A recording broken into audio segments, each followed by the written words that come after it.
NJ12. Get a quote today.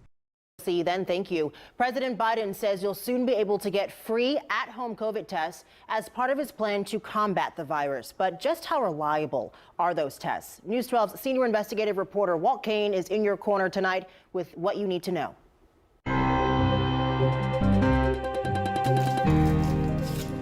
Like a lot of pharmacists, Wael Isaac offers COVID testing to customers.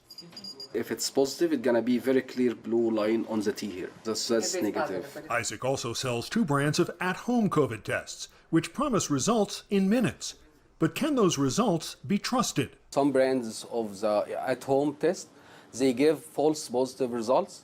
So we don't recommend it too much for people. In late November, the FDA announced a phase 1 recall, the most serious kind, of 2 million Ellume home COVID tests.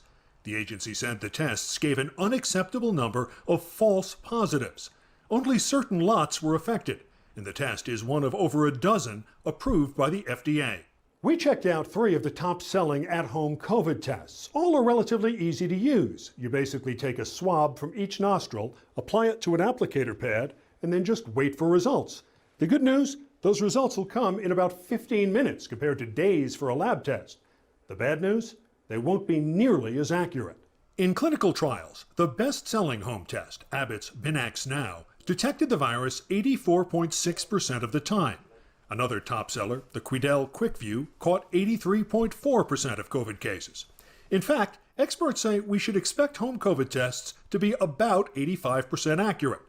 That may sound good, until you consider that on average, for every 100 people with COVID who take a home test, 15 will wrongly get told they're not infected. If you are symptomatic, then that's really where the at-home tests, again, which are less sensitive, aren't your best option. Dr. Sharif Elnahal, president of University Hospital in Newark, says if you think you might have COVID, don't trust a home test. Go the extra mile and use a test that'll be processed by a lab. The risk of missing a positive test can be at risk to you, but also for the population.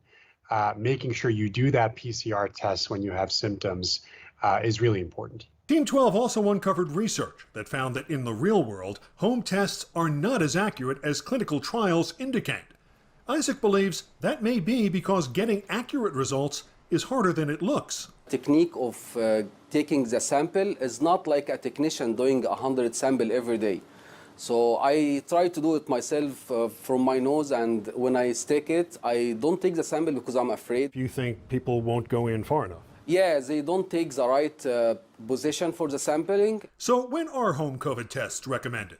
Elnahal says they're best for routine screening, like before traveling, attending a large event, or visiting an elderly relative. It's a little bit lower of a risk that, the implications of missing a test would be that dire. There's one other group that might want to think twice about taking a home COVID test, those with color-deficient vision.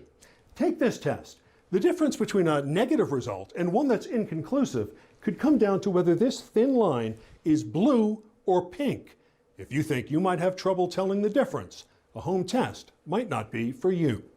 In your corner, I'm Walt Kane, News 12.